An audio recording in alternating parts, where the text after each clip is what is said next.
23 октябр президенти ҷумҳурии Тоҷикистон пешвои миллат муҳтарам Эмомалӣ Раҳмон дар ноҳияи Данғара ба таври фосилавӣ маркази хизматрасонии сайёҳӣ дар деҳаи Болёни Поён ва зиёда аз 50 километр роҳҳои мунфашгардидаи ҳудуди ноҳияро мавриди истифода қарор доданд.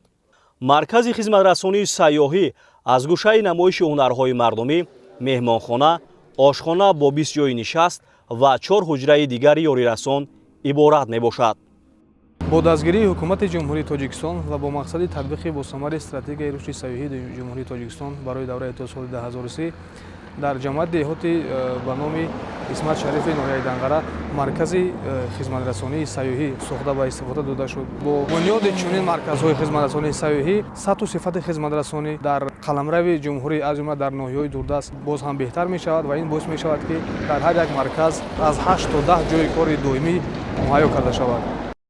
бинои мазкур дар канори роҳи дорои аҳамияти байналмилалӣ бо мақсади муаррифии имкониятҳои сайёҳии ноҳия, ҳунарҳои қадимаи миллӣ ва ҷалби ҳарчи бештари сайёҳони дохиливу хориҷӣ сохта шудааст. аснои шиносоӣ иттилоъ доданд, ки тарҳи бино ба талаботи меъмории муосир ҷавобгӯ буда дар дохили он тамоми унсурҳои миллӣ ба инобат гирифта шудааст ва масоҳати умумии он 1500 метри мураббаъро ташкил медиҳад.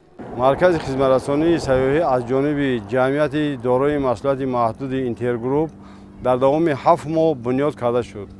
корҳои сохтмониро мутахассисони маҳаллӣ бо истифода аз масъулияи баландсифати ватанӣ иҷро намуданд. дар атрофи бино 550 бех дарахти ороишӣ, ҳамешасар ва гулҳои мавсимӣ шинонида шудааст. атрофи бино чароғону сабзкорӣ шуда, ҳамчунин дар канори он ҳавзи моҳипарварӣ мавҷуд аст, ки барои сайёҳон имконият медиҳад ба моҳидорӣ, қайғиронӣ ва сайру гашт машғул шаванд.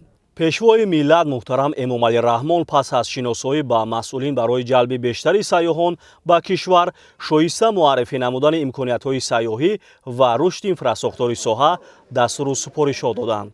ҳамзамон президенти ҷумҳурии Тоҷикистон муҳтарам Эмомалӣ Раҳмон дар ҳамин ҷо ба таври фосилавӣ бо зиёда аз 50 километр роҳҳои ҳудуди ноҳияи Данғара, ки аз ҷониби соҳибкорони боҳимату ватандӯст бунёд ва мунфарҷ гардидаанд, шинос шуданд.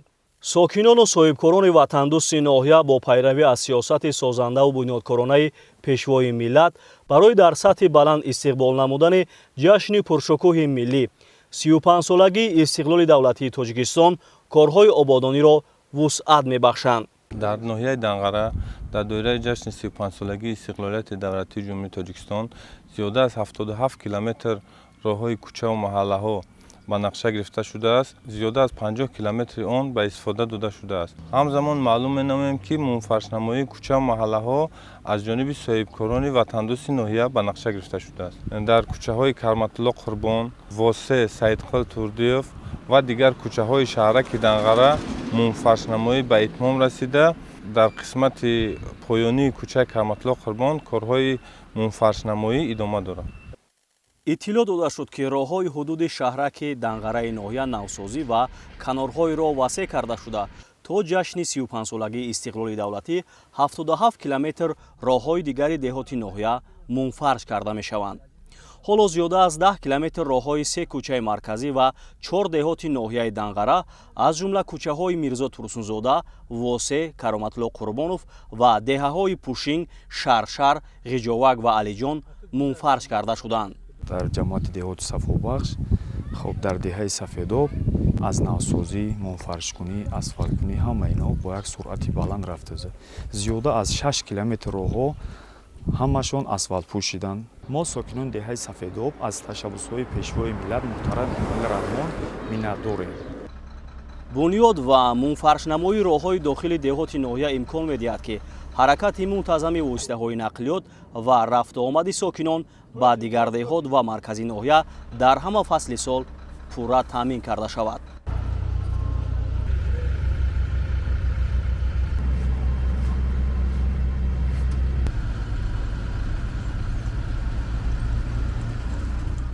президенти кишвар муҳтарам Эмомалӣ Раҳмон иқдоми соҳибкорони маҳаллиро дар бунёду мунфарҷнамоии роҳҳо шоистаи таҳсин ва намунаи ибрат хонда ин ташаббусҳоро нишонаи возеҳи ватандӯстӣ ва садоқат ба ватан маънӣ дод карданд.